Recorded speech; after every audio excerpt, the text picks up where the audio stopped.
I stood alone in the pouring rain, watching my 9-year-old son Connor's casket being lowered into the cold Illinois ground. Only the funeral director, Pastor Williams, and my elderly neighbor, Mrs. Henderson, had come to say goodbye to the most beautiful soul I'd ever known. My phone buzzed against my chest. A text from my mother, Patricia, read, "Stop being so dramatic, Faye. Amanda's wedding venue needs a deposit today. We need Connor's trust fund money immediately." I stared at those cruel words as dirt began hitting my baby's casket, realizing my own family had abandoned me completely.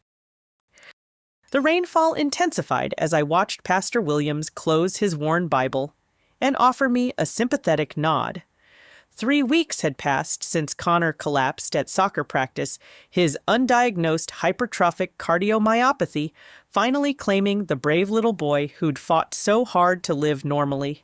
The rare heart condition had gone undetected for years, despite my constant vigilance and countless doctor visits.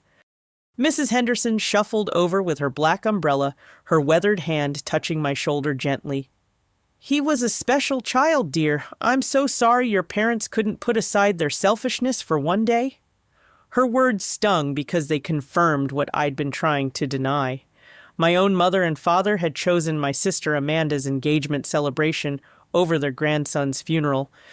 The trust fund they so desperately wanted had been established 3 years ago when Connor was 6.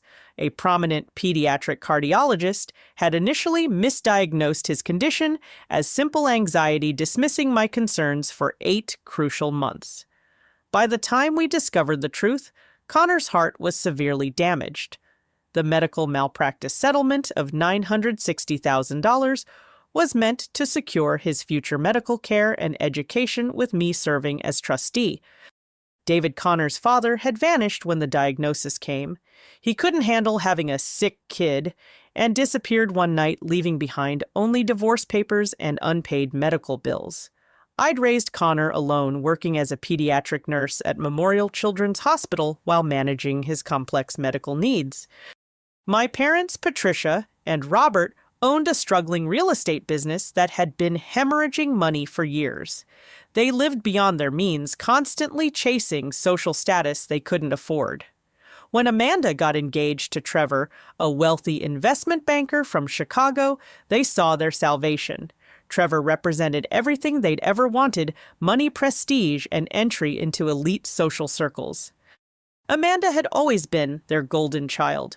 While I worked 3 jobs to pay for nursing school, they funded her expensive private college education. When Connor was born, they suggested adoption, claiming a sick child would ruin my chances of finding a good husband. Their favoritism became more pronounced after Connor's diagnosis, as if his illness reflected poorly on their family image. During the funeral service, I'd received 7 text messages from my mother, each more demanding than the last. She insisted I was being selfish and dramatic about Connor's death. According to her, Amanda's engagement party was a celebration of life, while Connor's funeral was just dwelling on sadness. The twisted logic made my stomach turn. Marcus, the funeral director, approached with genuine compassion in his eyes. "Mrs. Thompson, I'm deeply sorry for your loss. Connor was clearly loved beyond measure." His kindness contrasted sharply with my family's coldness. He'd worked with many grieving families, but even he seemed shocked by my parents' absence. As mourners departed, leaving me truly alone with my grief, I reflected on the years of emotional manipulation I'd endured. My parents had criticized every medical decision I made for Connor, claiming I was overprotective and wasteful with his trust fund money. They questioned expensive treatments and specialized equipment, arguing that Connor should accept his limitations instead of fighting his condition. The trust fund had specific legal provisions protecting Connor's interests. Every penny spent required medical justification and proper documentation. I'd been meticulous in following these guidelines, knowing the money represented Connor's only chance at a normal life. Experimental treatments, specialized therapists, and educational support had all been funded through careful trust management. Walking back to my car through the cemetery's muddy paths, I noticed another text from Amanda herself. "Sorry I missed the funeral, sis. The engagement party was absolutely magical. Trevor's family is so sophisticated anyway. Mom says you're being difficult about Connor's money. Can we talk? Her casual tone about missing her nephew's funeral while discussing money in the same breath revealed everything about her character. The drive home through our small Illinois town felt surreal. Connor and I had built a quiet life here, surrounded by neighbors who genuinely cared about us. Mrs. Henderson had brought casseroles during his worst flare-ups. His teacher, Miss Roberts, had created special accommodations to help him succeed academically.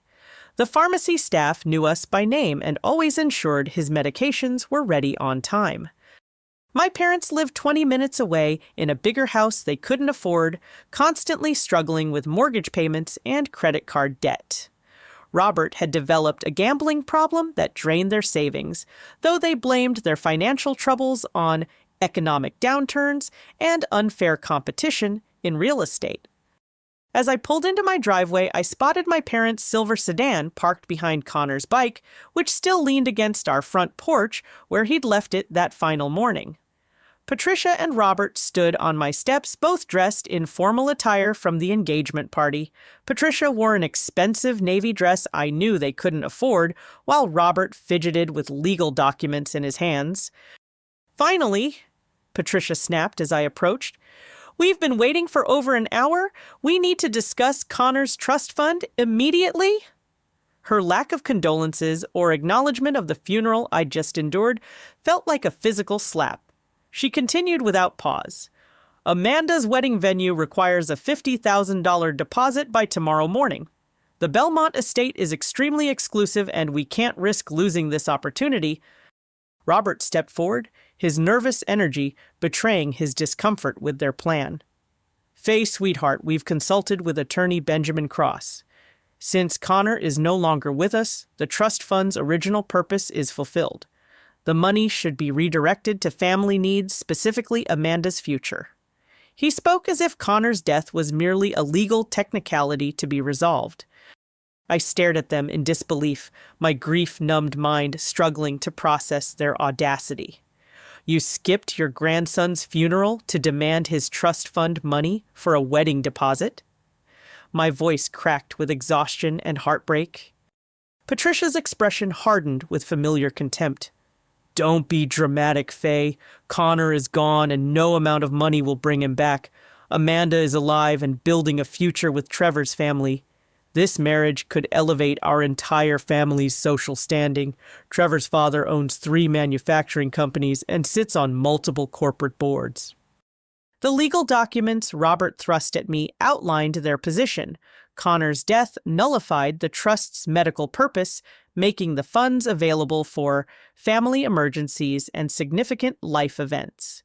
They'd already scheduled a meeting with their attorney for the following week, confident they could challenge my trustee's status and gain access to the money.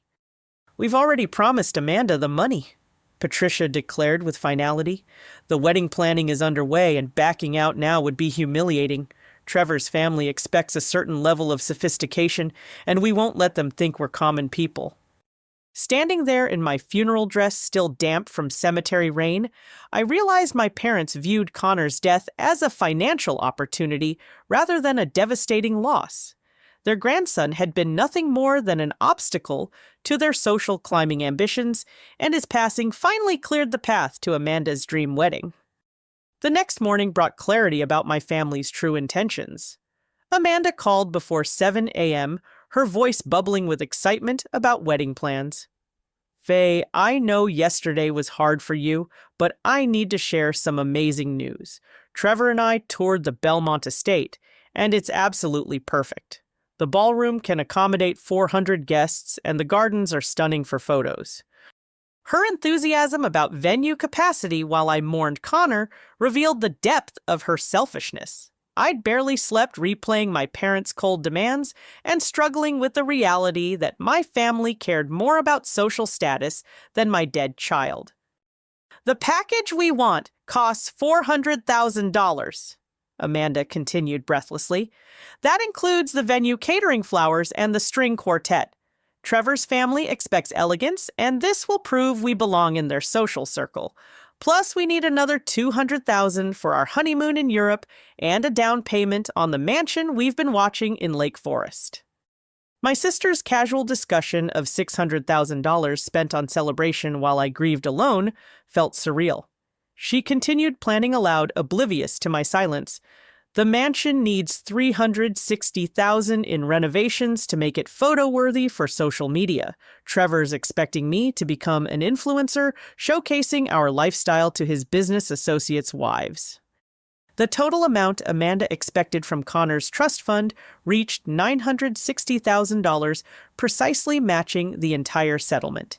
She'd calculated every penny, assuming Connor's death made the money immediately available for her dreams. Amanda! I finally interrupted, my voice hoarse from crying. Connor died 3 days ago. This money was designated for his medical care and education. It's not a family slush fund for your wedding expenses. Her response chilled me to the bone. But Connor doesn't need medical care anymore, does he? The money is just sitting there while I have real opportunities to secure our family's future. Think about it rationally, Faye. Your son is gone, but my marriage to Trevor could change everything for all of us. After hanging up, I called Sarah Martinez, the estate attorney who'd helped establish Connor's trust fund. Her downtown Springfield office had handled our legal affairs since Connor's diagnosis, and Sarah understood the fund's protective provisions better than anyone. Faye, I'm so sorry for your loss, Sarah said warmly when I explained the situation. Connor was such a bright little boy. I remember how carefully you structured the trust to protect his interests. Her genuine sympathy contrasted sharply with my family's cold calculations. Sarah explained the legal realities clearly. The trust fund was established with specific provisions for Connor's care, education, and future medical needs. Since Connor has passed away, the money legally reverts to you as the beneficiary's mother and primary caregiver. Your parents have no legal claim whatsoever to these funds. This news should have provided relief, but Sarah's next words worried me.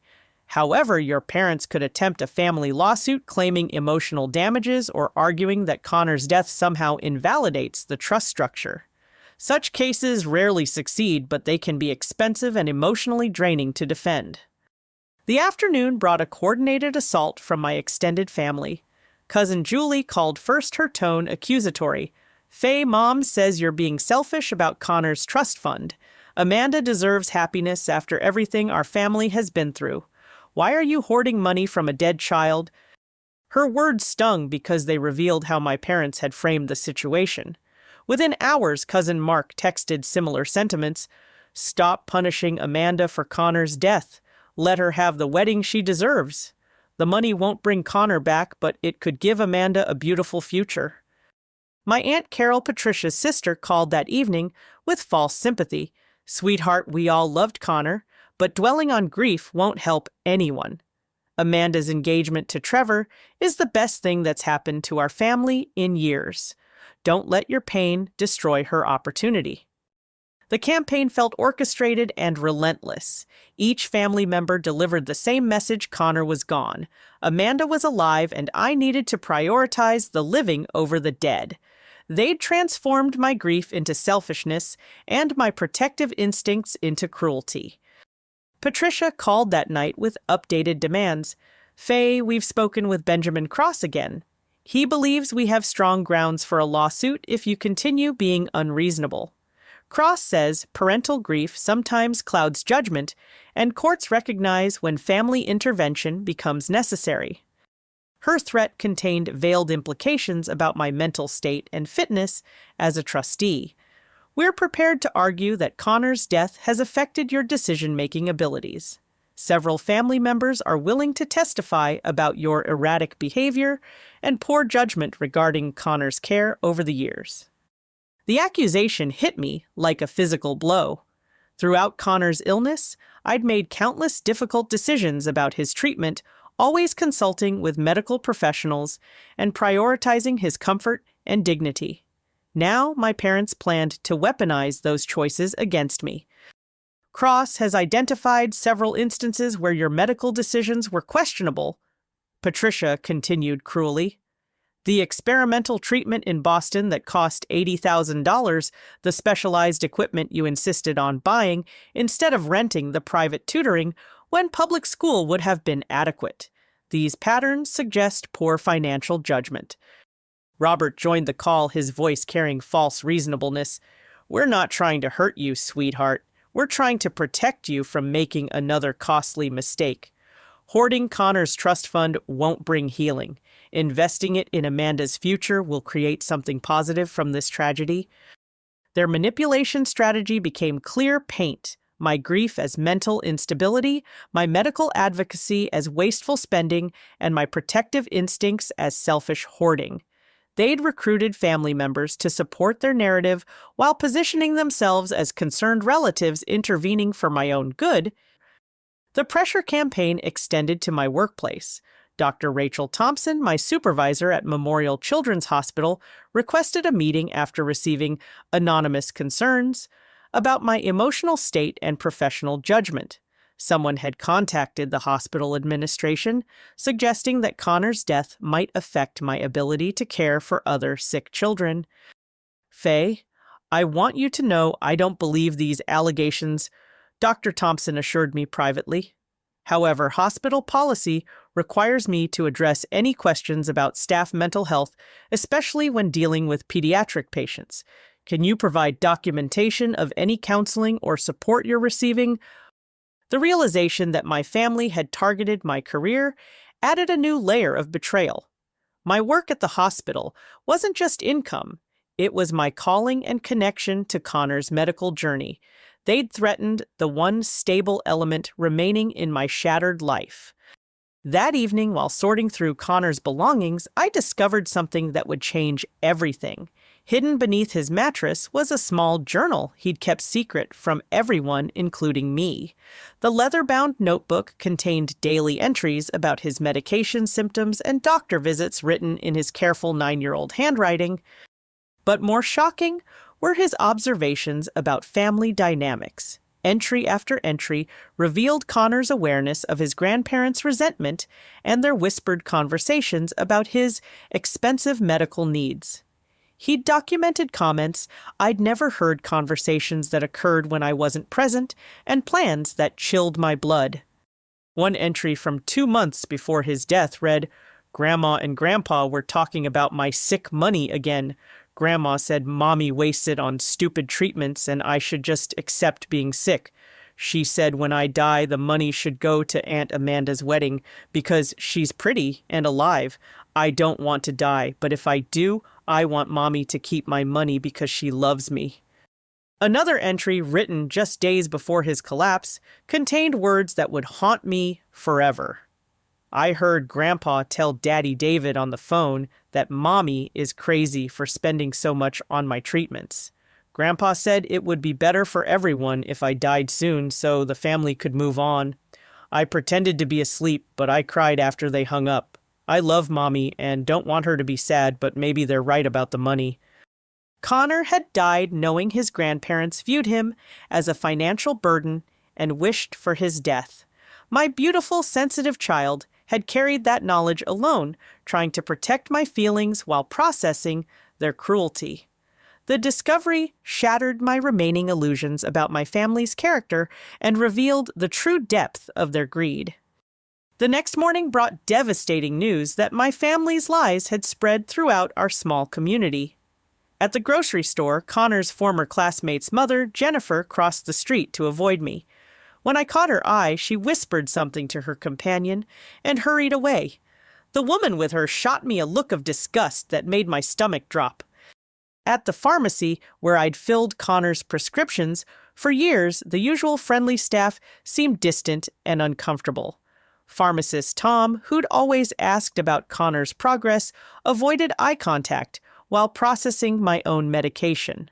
The subtle changes in behavior suggested a coordinated whisper campaign targeting my reputation. The truth became clear when my cousin Julie confronted me outside the post office. "Faye, how could you?" she demanded, her voice carrying across the parking lot. "Everyone knows what really happened to Connor. You were so focused on proving the doctors wrong that you ignored his actual needs." Her accusation confirmed my worst fears. "Julie, what are you talking about? I followed every medical protocol exactly as prescribed." But she'd already turned away, shaking her head with theatrical disappointment. Cousin Mark approached next, his expression mixing anger with pity. "The family knows you forgot to give Connor his medications multiple times. Patricia told everyone about the nights you were too tired to monitor his heart rate properly. You killed that poor child through negligence, and now you want to profit from it." The fabricated story hit me like a sledgehammer. My parents had created a false narrative painting me as a negligent mother whose carelessness caused Connor's death. They'd systematically spread this lie to justify taking the trust fund, claiming I didn't deserve money since I'd failed as a mother. By afternoon, the story had reached Connor's former teachers at Riverside Elementary School. Miss Angela Roberts, Connor's third-grade teacher, who'd loved him dearly, called me with obvious distress. "Faye, I received a very disturbing call from someone claiming you'd been neglectful with Connor's medical care. I defended you immediately, but I'm concerned about who's spreading these lies." Miss Roberts had witnessed my dedication firsthand. She'd seen me arrive early for every school event, accommodating Connor's medical needs while ensuring he felt normal among his classmates. Her support provided a lifeline of sanity in the growing storm of accusations. The legal escalation came that afternoon when attorney Benjamin Cross served me with formal papers. The document outlined my parents' challenge to the trust fund, including allegations of parental neglect that contributed to the beneficiary's premature death. Cross had crafted language suggesting Connor's death resulted from my poor judgment rather than his underlying medical condition. The motion included fabricated evidence claims that I'd frequently forgotten, medication schedules ignored, symptoms that required immediate attention, and wasted trust fund money on unnecessary treatments while neglecting basic care. Each allegation was carefully worded to sound plausible while being impossible to definitively disprove. Cross's covering letter contained a thinly veiled threat: "Mrs. Thompson, my clients are prepared to make this case public if necessary. The media often shows interest in stories involving trust fund disputes and child welfare concerns. Consider whether you want Connor's memory associated with such controversy." Amanda finally revealed her true character during a phone call that evening. "Faye, I tried to be nice about this, but you're forcing our hand. The wedding venue won't wait forever, and Trevor's family is already asking questions about our financial arrangements." Her mask of sisterly concern had completely disappeared. "Here's the reality: Connor is dead and nothing will change that. I'm actually alive and building a future that could benefit our entire family. Stop being selfish and release the trust fund money where it can do some good." When I protested about the lies being spread, Amanda's response chilled me. "Those aren't lies, Faye. Everyone saw how obsessed you became with Connor's treatments. You dragged that poor child to specialist after specialist, subjecting him to painful procedures when he should have been enjoying his remaining time. Maybe if you'd accepted his condition earlier, he'd have had a happier life." The cruelest blow came with her final threat. "If this goes to court, I'll have to testify honestly about what Connor told me. He complained several times about you forgetting his medicine or being too tired to help him. I didn't want to say anything while he was alive, but now it's necessary to protect the family." Amanda's willingness to lie under oath about Connor's complaints revealed depths of cruelty I hadn't imagined possible. She'd weaponize false testimony from a dead child to steal his trust fund money. The workplace consequences intensified when several colleagues began treating me differently. Someone had contacted the hospital's administration with concerns about my emotional stability and ability to care for pediatric patients. The anonymous complaints suggested that Connor's death might have resulted from my negligence, raising questions about my professional competence. Dr. Thompson called me into her office with obvious reluctance. "Faye, I'm required to inform you that we've received multiple complaints questioning your judgment and mental state." Hospital policy demands we investigate any concerns about staff members who might pose risks to patient safety. The professional threat added another layer of devastation. Losing my job would eliminate my income and health insurance while destroying my reputation in the medical community. My family had calculated their attack to isolate me completely, leaving no choice but surrender. That evening, while continuing to sort Connor's belongings, I found additional journal entries that provided crucial evidence. Connor's meticulous records proved I'd been extraordinarily careful with his medications and treatment schedules. His daily entries included detailed notes about timing dosages and symptoms, all documenting proper medical care. More importantly, Connor had recorded conversations he'd overheard between his grandparents. 2 months before his death, he'd written, "Grandma Patricia told Aunt Amanda that Mommy should stop wasting money keeping me alive.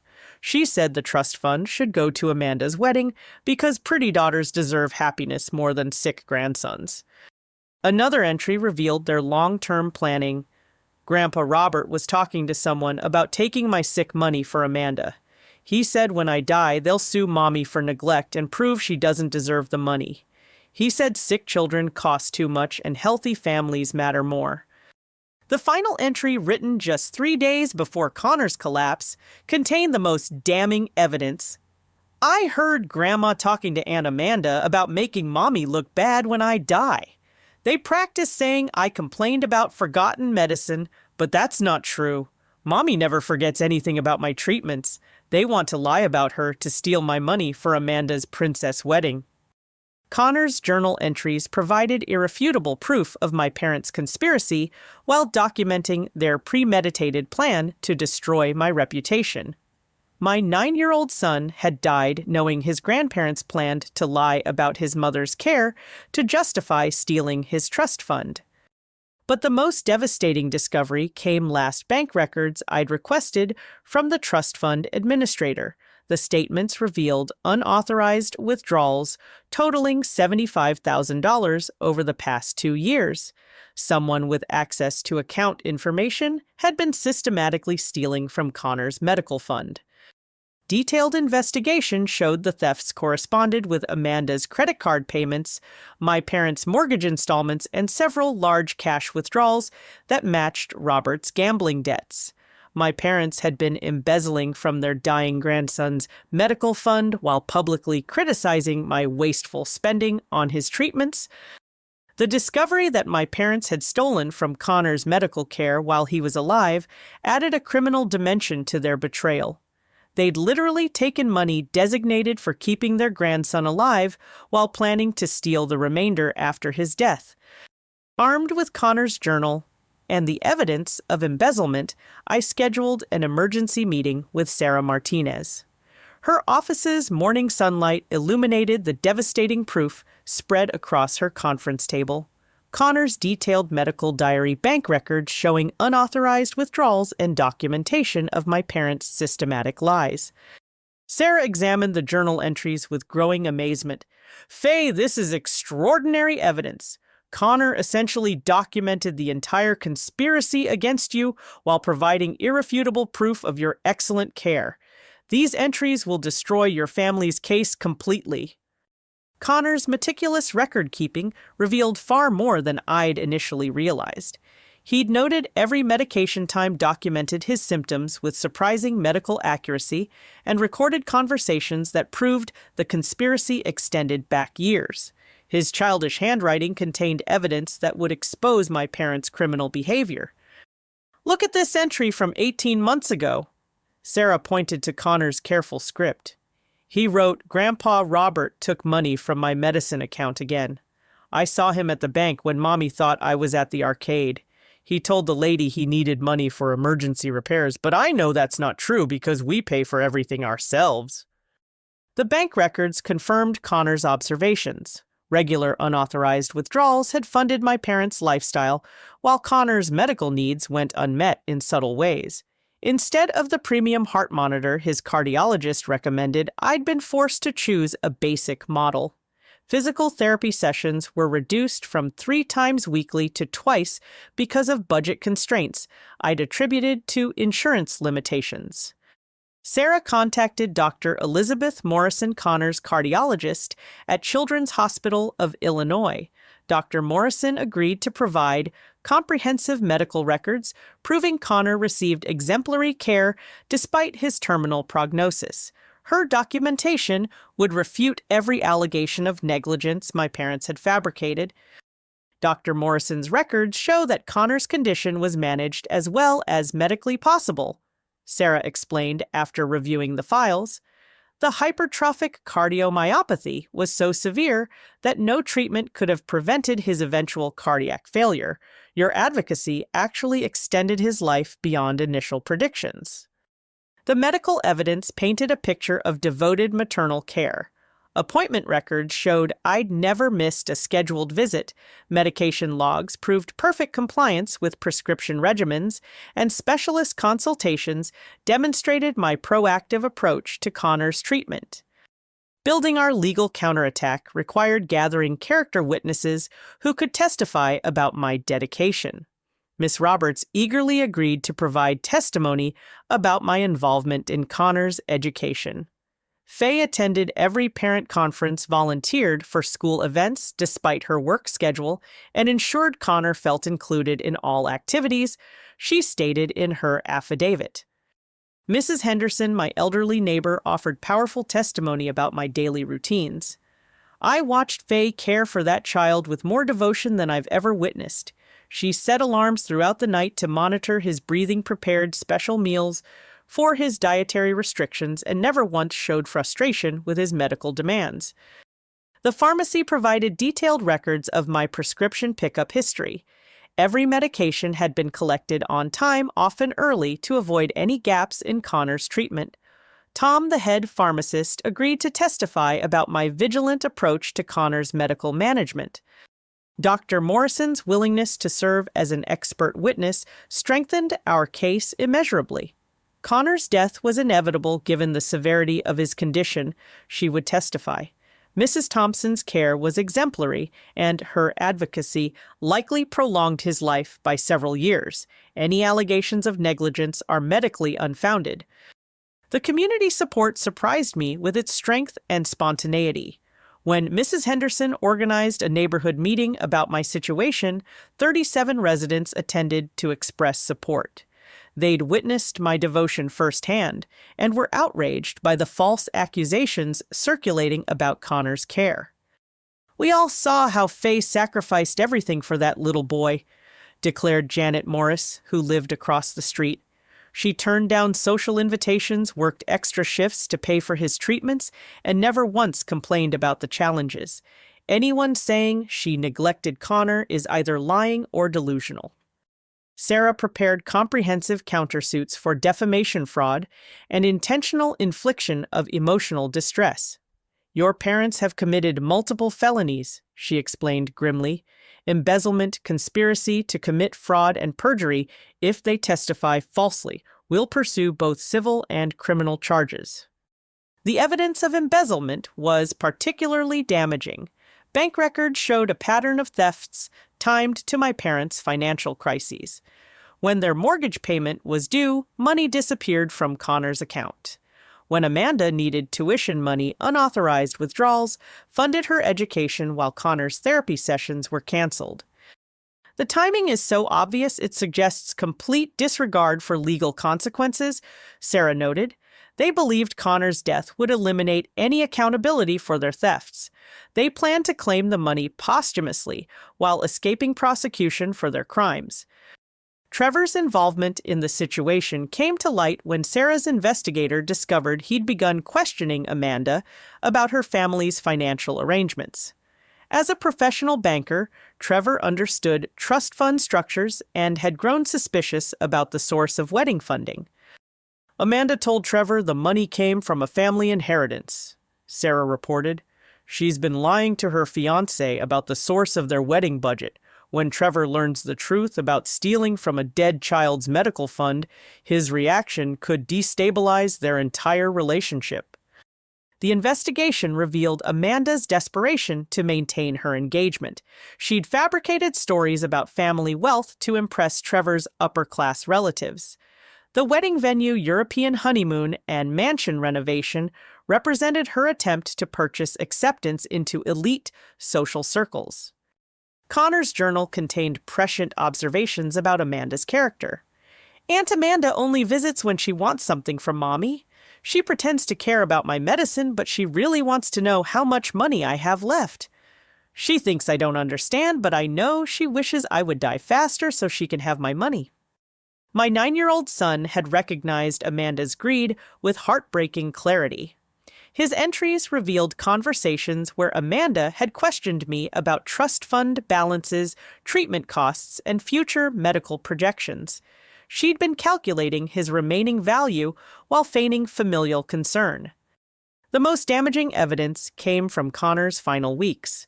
His journal documented Amanda's visits during his last hospitalization, where she'd questioned doctors about his prognosis while expressing false hope for his recovery. Aunt Amanda asked Dr. Morrison if I would die soon. She tried to sound sad, but I could tell she was excited about getting my money. Sarah's investigator uncovered financial records proving my parents had borrowed heavily against their home and business, anticipating access to Connor's trust fund. They'd accumulated debts exceeding $200,000 based on assumptions about receiving his settlement money. They've created a financial house of cards, Sarah explained. Without Connor's trust fund, your parents face bankruptcy and potential foreclosure. Their desperation explains the viciousness of their attacks against you. The revelation that Connor had overheard their planning conversations added emotional impact to our legal case. Grandma Patricia told Grandpa Robert that I'm costing the family too much money. She said when I die, they'll take everything from Mommy because she's too stupid to fight back. I want to tell Mommy, but I don't want to make her more sad. Connor had died carrying the burden of his grandparents' greed and cruelty. He'd known they viewed his death as a financial opportunity while protecting me from that devastating knowledge. His final acts of love included documenting evidence that would eventually expose their crimes. The discovery phase of our legal preparation revealed the extent of my family's coordinated deception. They'd recruited relatives, manipulated neighbors, and fabricated evidence with meticulous planning. Their campaign against me had been orchestrated months before Connor's death, waiting only for the right moment to execute. As we prepared to strike back legally, I felt Connor's presence guiding our efforts. His careful documentation had provided the weapons needed to destroy my parents' lies and expose their true character. My little boy's final gift was ensuring justice would be served. The first crack in my family's united front came when I filed criminal charges for embezzlement with the Springfield District Attorney's Office. Michael Chen, the prosecutor assigned to the case, reviewed our evidence with growing interest and concern. Mrs. Thompson, this is one of the most clear-cut cases of elder financial abuse I've encountered, Chen stated during our initial meeting. The fact that the victims were a terminally ill child and his grieving mother makes it particularly egregious. We'll pursue this aggressively. The bank records provided an irrefutable timeline of thefts. Over 24 months, my parents had systematically stolen from Connor's medical fund, always timing their withdrawals to coincide with his hospitalizations when I was too distracted to monitor accounts closely. The pattern shows calculated cruelty, Chen observed. They stole money while Connor was fighting for his life in intensive care. That level of callousness will shock any jury. The FBI's Financial Crimes Unit became involved due to the federal nature of the medical malpractice settlement. Agent Rebecca Torres explained that interstate wire transfers and federal medical funds elevated the charges beyond simple state-level embezzlement. Your parents face potential federal prison sentences, Agent Torres warned. The amounts involved and the vulnerable victim status create aggravating circumstances that judges treat very seriously. Amanda's desperate response to the criminal investigation revealed her true character completely. She called me crying, pleading for mercy, while simultaneously threatening to destroy me if I didn't withdraw the charges. Faye, you're tearing our family apart over money that won't bring Connor back, she sobbed. Trevor's family is already asking questions about our background. If Mom and Dad get arrested, my entire future will be ruined."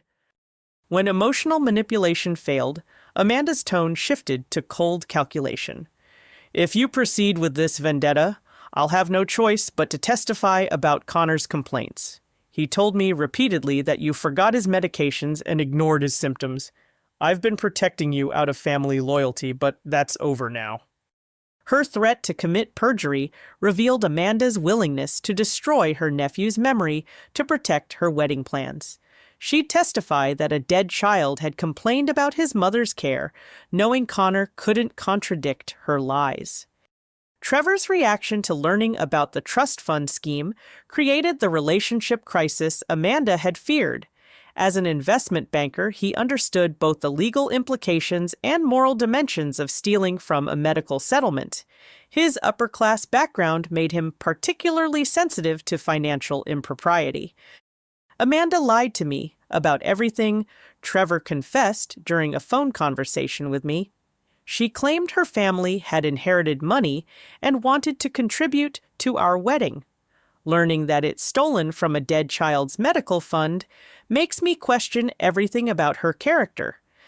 Amanda's frantic attempts to control Trevor's reaction included more lies and manipulation. She claimed I was mentally unstable from grief and making false accusations against innocent family members. When Trevor remained skeptical, she accused me of deliberately sabotaging her happiness out of jealousy. The engagement began unraveling as Trevor's family learned about the criminal investigation. His parents had already questioned Amanda's family background and found the sudden appearance of wedding funding suspicious. The revelation that the money was stolen from a terminally ill child horrified Trevor's socially prominent relatives. Extended family members started choosing sides as news of the criminal charges spread. Aunt Linda, Patricia's own sister, came forward with shocking revelations about my parents' financial deceptions spanning decades. "Patricia has been lying about money for 30 years, Linda revealed during an emotional phone call.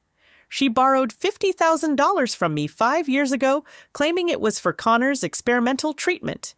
I gave it gladly to help my grandnephew, only to discover later that Robert had gambled it away in Atlantic City." Linda's testimony provided crucial background about my parents' pattern of financial fraud. They've manipulated every family member at some point, always using Connor's medical needs as justification for their requests. We thought we were helping a sick child, but they were funding their lifestyle while that poor baby suffered.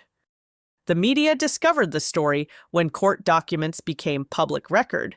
Local news station Wix picked up the case, and reporter Jessica Walsh contacted me for comment. "Mrs. Thompson, this story has elements that our viewers will find both heartbreaking and infuriating. Would you be willing to share your perspective?" The news coverage triggered an unexpected wave of community support. Connor's former teachers, classmates, parents, and medical professionals contacted the station to defend my character and expose my family's lies. Faye Thompson was the most dedicated mother I've encountered in 20 years of pediatric nursing, declared Nancy Williams, who'd worked with Connor during his hospitalizations. She never left his bedside during crisis periods, advocated tirelessly for his comfort, and made enormous personal sacrifices to ensure he received optimal care. Social media amplified the story beyond our small Illinois community. The hashtag #SecurJusticeForConnor began trending as people shared outrage about grandparents stealing from their dying grandson's medical fund. The viral attention brought both support and unwanted scrutiny. National news outlets requested interviews after the story gained traction online. The contrast between a grieving mother and greedy relatives stealing from a dead child's trust fund created compelling television content. Producer Maria Santos from CNN reached out about featuring the case on a documentary about family financial abuse. Amanda's social media accounts became battlegrounds as strangers discovered her identity and wedding planning posts. Comment sections filled with angry responses about her callousness in planning expensive celebrations with stolen money from her dead nephew. You're celebrating with money taken from a sick child. One typical comment read, Connor needed that money for treatments while you planned princess parties. You're disgusting. The public shame devastated Amanda's carefully constructed social media presence. Her Instagram account, showcasing engagement photos and wedding planning, received thousands of negative comments before she deleted it entirely. The viral attention destroyed her hopes of becoming a lifestyle influencer. Trevor's family distanced themselves from the controversy as media attention intensified. His mother, who had initially embraced Amanda as a future daughter-in-law, now viewed her as a liability to their family's reputation. The social circle Amanda had desperately wanted to join rejected her completely. Patricia and Robert's real estate business collapsed as clients canceled contracts and refused new listings. The local business community had learned about their theft from Connor's medical fund, and working with them became professionally toxic. Their financial situation deteriorated rapidly without income. The legal pressure intensified when Prosecutor Chen offered plea bargains requiring full restitution and cooperation in exposing the complete conspiracy. My parents faced a choice: admit their crimes and minimize sentences, or fight charges that could result in federal prison terms. Your parents are trapped, Sarah explained. The evidence is overwhelming, and federal sentencing guidelines show no mercy for financial crimes against vulnerable victims. Their best option is accepting responsibility and hoping for judicial leniency. Connor's journal entries continued providing devastating evidence of the conspiracy's scope. His documented conversations revealed that Amanda had actively participated in planning the theft, encouraging our parents to borrow money from the trust fund with promises of repayment after her marriage to Trevor. Aunt Amanda told Grandma Patricia that Trevor's family has millions of dollars so they could pay back my medicine money after the wedding, Connor had written. But I don't think Aunt Amanda really wants to pay it back because she smiled when she thought I wasn't looking. The final revelation came when forensic accountants discovered that Robert's gambling debts exceeded $300,000. He'd been betting on horse racing and college basketball with money borrowed against anticipated access to Connor's trust fund. His gambling addiction had driven the family's desperate need for my son's medical settlement. Robert took cash advances on credit cards, expecting to repay them with Connor's money, Sarah reported grimly.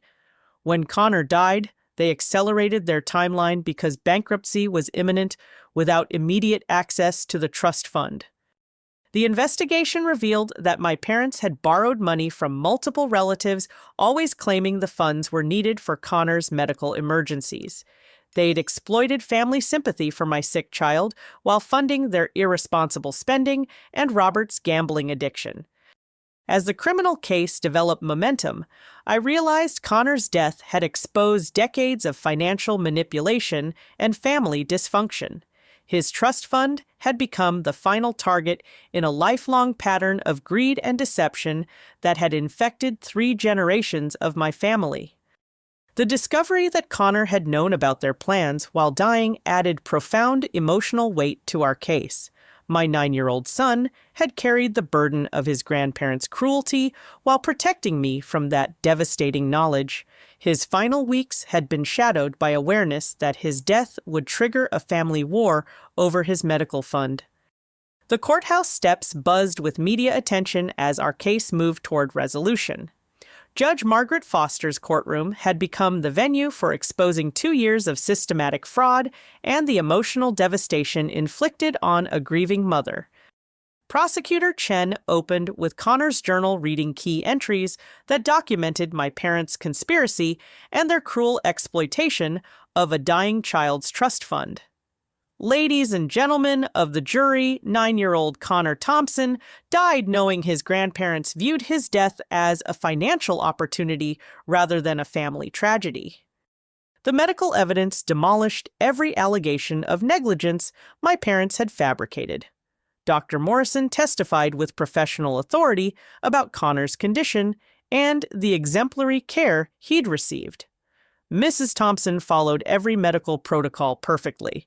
Connor's death was inevitable given his severe cardiac abnormalities, not the result of any parental failing.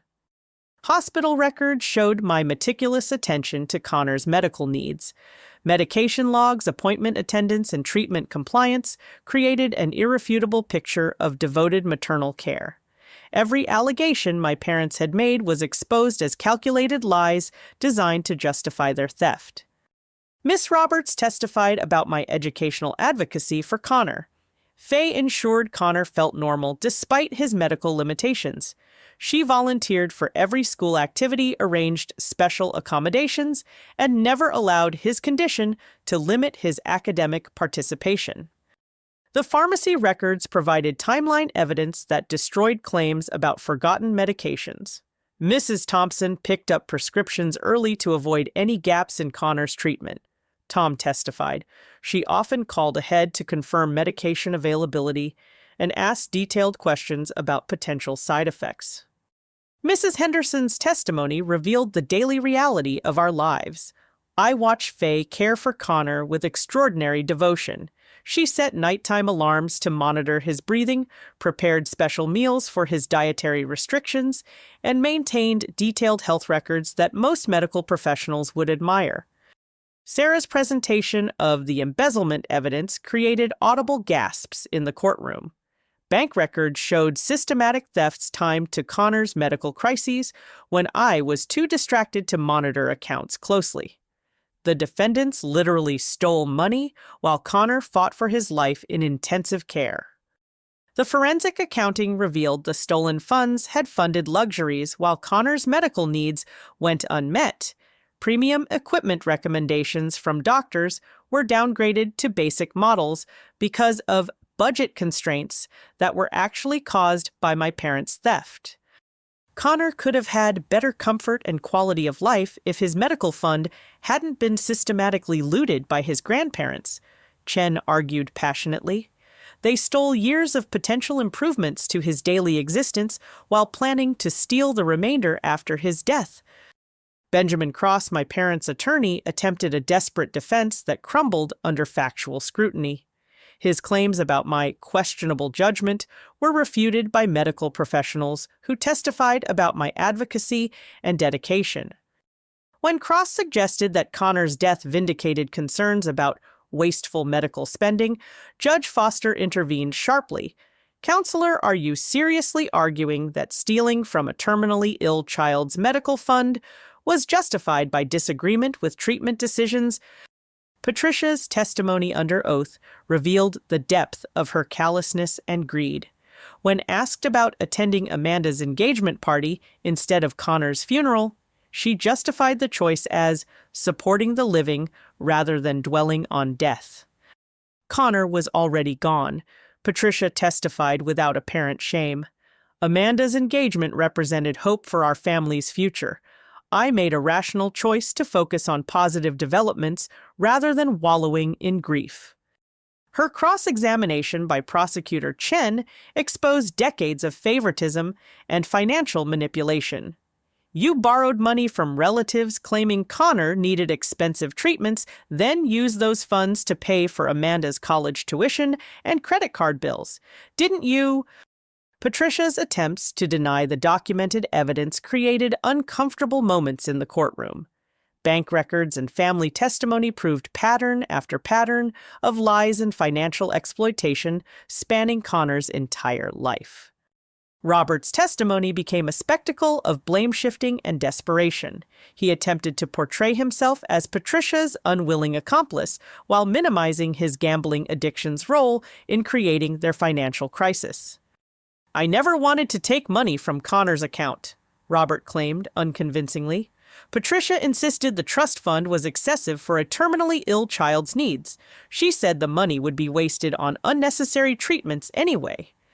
Chen's cross-examination revealed Robert's gambling debts exceeded $300,000, all accumulated while Connor was alive and needing medical care. "You bet your grandson's medical money on horse races and basketball games, didn't you, Mr. Thompson?" The revelation that Robert had used Connor's trust fund as collateral for gambling loans shocked even the experienced courtroom staff. He'd literally wagered his dying grandson's medical settlement while publicly criticizing my spending on Connor's treatments. Amanda's testimony created the most dramatic moment of the trial. She attempted to maintain her fabricated story about Connor complaining about his medical care, but Chen's preparation demolished her lies systematically. Miss Thompson, you claim Connor complained about forgotten medications, yet his detailed journal entries contradict every allegation you've made. Are you committing perjury to steal money from your dead nephew's trust fund? Amanda's breakdown under questioning revealed her complete willingness to lie about Connor's final weeks. When confronted with Connor's journal entries documenting her greed and manipulation, she broke down completely. "He was going to die anyway," Amanda screamed through tears. "Why should all that money sit in an account for someone who's dead when I'm alive and building a future? Connor doesn't need anything now, but I deserve happiness." Her outburst revealed the family's true attitude toward Connor's life and death. In their minds, his terminal diagnosis had made him worthless, while Amanda's engagement to Trevor represented their only hope for social advancement. Judge Foster's reaction to Amanda's testimony was swift and harsh. "Miss Thompson, your willingness to lie about a dead child's complaints against his devoted mother represents the most callous behavior I've witnessed in 30 years on the bench." The jury deliberation lasted only 90 minutes before returning guilty verdicts on all charges. Judge Foster's sentencing reflected her disgust with the defendants' actions and complete lack of remorse for their crimes. Patricia received 3 years in federal prison for embezzlement, conspiracy to commit fraud, and perjury. Robert received an identical sentence, plus mandatory gambling addiction counseling and permanent prohibition from accessing any family trust accounts. Amanda received 2 years probation and 500 hours of community service, specifically working with families dealing with pediatric terminal illnesses. "Perhaps caring for dying children will teach you the value of life over money," Judge Foster stated coldly. Full restitution was ordered, including the $75,000 stolen during Connor's life, plus $200,000 in punitive damages for emotional distress. Additional penalties included lifetime restraining orders, preventing any contact with Connor's memorial funds or future charitable activities. The courtroom erupted in applause when the sentences were announced. Community members who'd attended the trial to support me cheered the justice Connor had finally received posthumously. Outside the courthouse, I read a statement prepared with Sarah's help. Connor's trust fund was established to protect his medical needs and secure his future. Today's verdicts ensure that his memory will be honored through meaningful charitable work rather than stolen for selfish purposes. The media coverage of our victory highlighted broader issues about elder financial abuse and the vulnerability of families dealing with pediatric terminal illnesses. Connor's story became a catalyst for legislative changes protecting medical trusts from family exploitation.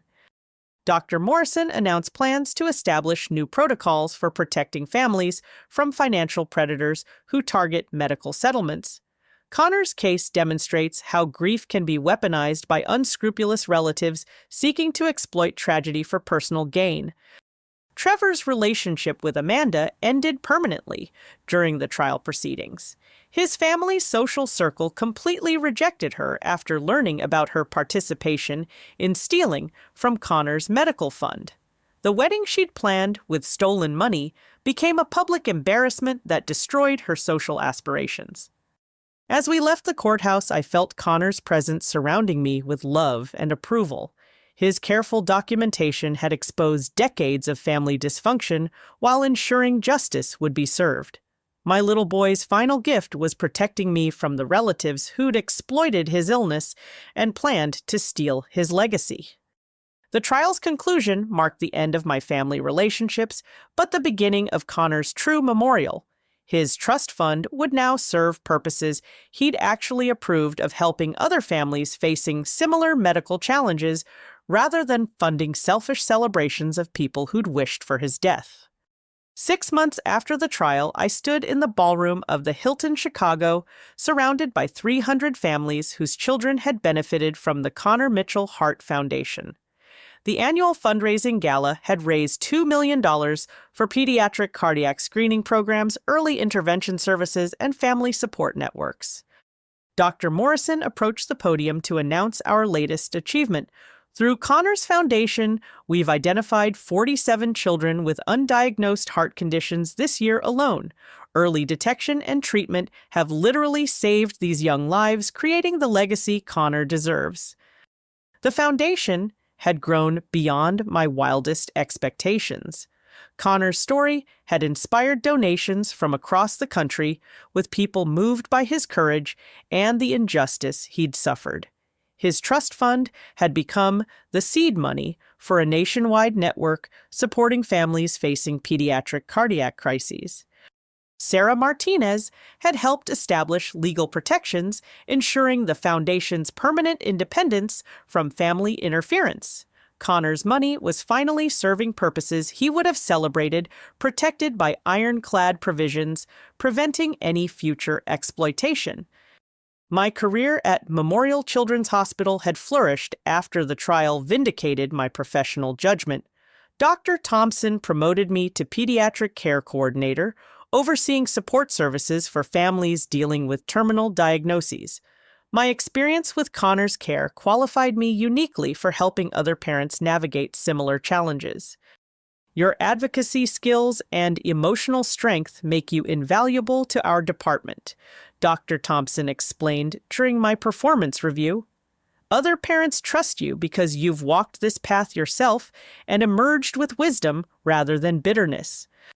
The memorial garden dedicated to Connor on the hospital grounds had become a peaceful retreat for grieving families. Mrs. Henderson, now 82, volunteered weekly to maintain the flowers and provide companionship to parents facing their darkest hours. Connor would love seeing his garden help other families find peace, she reflected while tending the roses. That child's spirit continues blessing people even after his passing. Your parents never understood what a treasure they lost through their greed. Community support had created lasting friendships that replaced my toxic family relationships. Miss Roberts remained a close friend, often joining me for dinner while sharing stories about her current students. The pharmacist, Tom, and his wife included me in their holiday celebrations, creating chosen family bonds stronger than biological connections.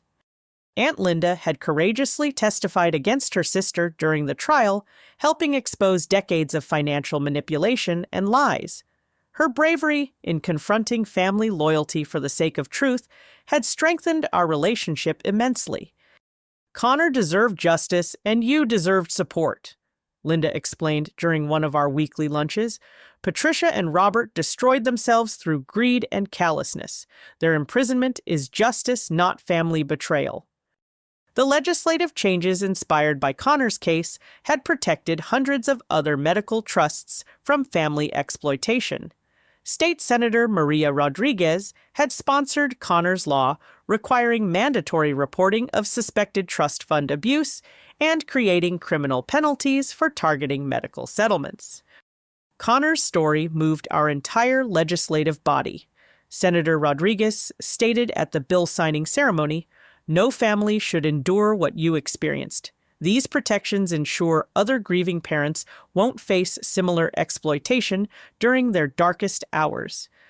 Patricia and Robert served their full sentences without parole, their relationship destroyed by mutual blame and resentment. Robert's gambling addiction had continued in prison through contraband betting networks, while Patricia spent her time writing bitter letters blaming everyone except herself for their situation. Their release brought no reconciliation attempts or apologies. They'd emerged from prison as broken, bitter people who'd lost everything through their own choices. Their former friends, business associates, and community connections had permanently severed ties during the scandal. Amanda had completed her community service at Children's Hospital of Chicago, working with terminally ill patients and their families. The experience had reportedly provided perspective about the value of life over material possessions, though she'd never attempted to contact me or apologize for her actions. Trevor had married someone from his social circle 2 years after breaking his engagement with Amanda. Their wedding announcement mentioned charitable work with pediatric hospitals, suggesting Connor's story had influenced his life direction positively. The dating aspect of my life had slowly opened to new possibilities. David Chen, no relation to the prosecutor, was a fellow nurse practitioner who joined our hospital's cardiac unit. His gentle nature and understanding of medical challenges had created space for cautious, romantic exploration. "I admire your strength and dedication to Connor's memory," David said during one of our quiet dinners. "Building something beautiful from tragedy demonstrates character I deeply respect. Your son's legacy lives on through every child the foundation helps." His patience with my grief process and respect for Connor's ongoing presence in my life had allowed friendship to gradually deepen into something more meaningful. We were taking things slowly with his full understanding that Connor would always hold the primary place in my heart. The house I'd shared with Connor had become too filled with memories for daily living. Using foundation funds appropriately, I'd purchased a smaller home 3 streets away while converting Connor's room into the foundation's administrative office. His belongings remained exactly as he'd left them, creating a shrine where I could visit with him daily. The journal that had saved me legally now provided ongoing comfort and guidance. Connor's entries revealed wisdom beyond his years and love deeper than I'd fully understood while he was alive. His written words continued offering maternal comfort during difficult moments. One entry written 2 months before his death had become my daily inspiration. "Mommy works so hard taking care of me, but I want to take care of her too. If something happens to me, I hope she uses my money to help other sick kids so she won't be lonely. Then she can remember me by helping families like ours." Connor's prescient understanding of my future path had provided roadmap and purpose for rebuilding my life. His trust fund was fulfilling exactly the mission he'd envisioned, creating connections with families facing similar struggles while honoring his memory through meaningful service. The annual memorial service on Connor's birthday had grown from a small gathering to a community celebration of his life and legacy. Families from across the Midwest traveled to Springfield to honor the little boy whose story had changed their own children's lives. Dr. Morrison read names of children whose lives had been saved through Connor's Foundation during the past year. Jacob Martinez, age 7, successful valve repair surgery. Emma Thompson, age 5, early intervention, prevented cardiac failure. Michael Johnson, age 9, life-saving pacemaker implantation. Each name represented Connor's legacy extending forward, his trust fund creating ripple effects of healing and hope that would continue for generations. The money my parents had tried to steal for selfish purposes was saving lives exactly as Connor would have wanted. Standing at Connor's graveside after the memorial service, I felt profound peace about the journey from his death to this moment of redemption. His final gift had been exposing my family's true character while providing evidence needed for justice. The pain of their betrayal had transformed into fuel for creating something beautiful from tragedy. "Your money is helping so many families, sweetheart," I whispered to his headstone decorated with fresh flowers from grateful families.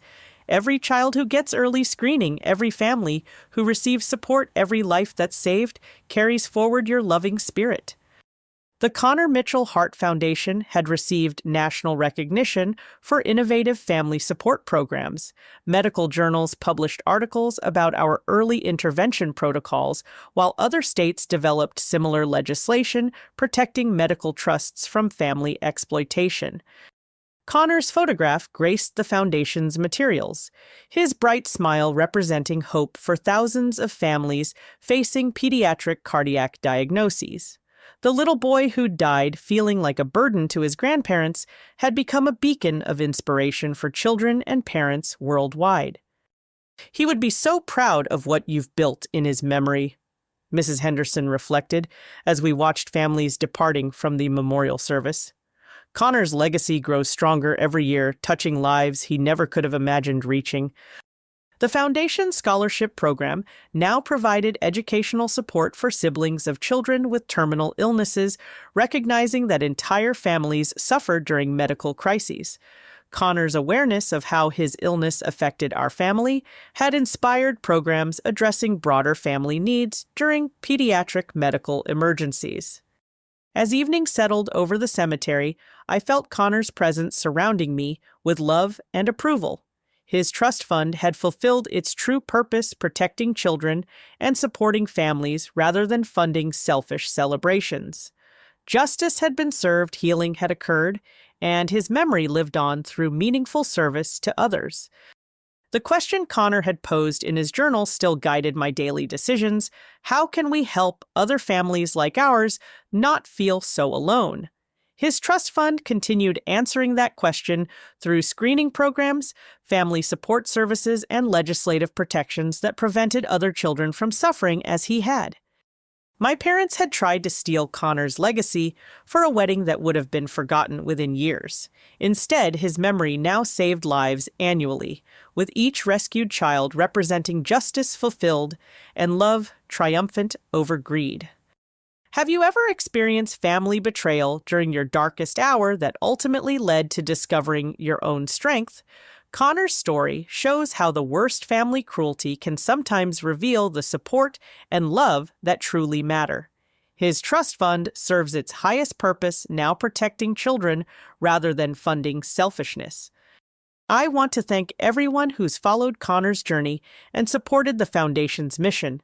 Your compassion and generosity have transformed our family's tragedy into a source of hope for thousands of others. Please like this story if Connor's legacy touched your heart. Subscribe to hear about other families who've overcome betrayal to find justice. Share this with anyone who needs inspiration about standing up to family exploitation, and comment below about your own experiences with finding strength during life's darkest moments. Remember that love always triumphs over greed, and that our worst family cruelty often reveals the true support systems that matter most. Connor's memory lives on through every child whose life is saved, every family that receives support, and every person inspired to stand up for justice when it matters most.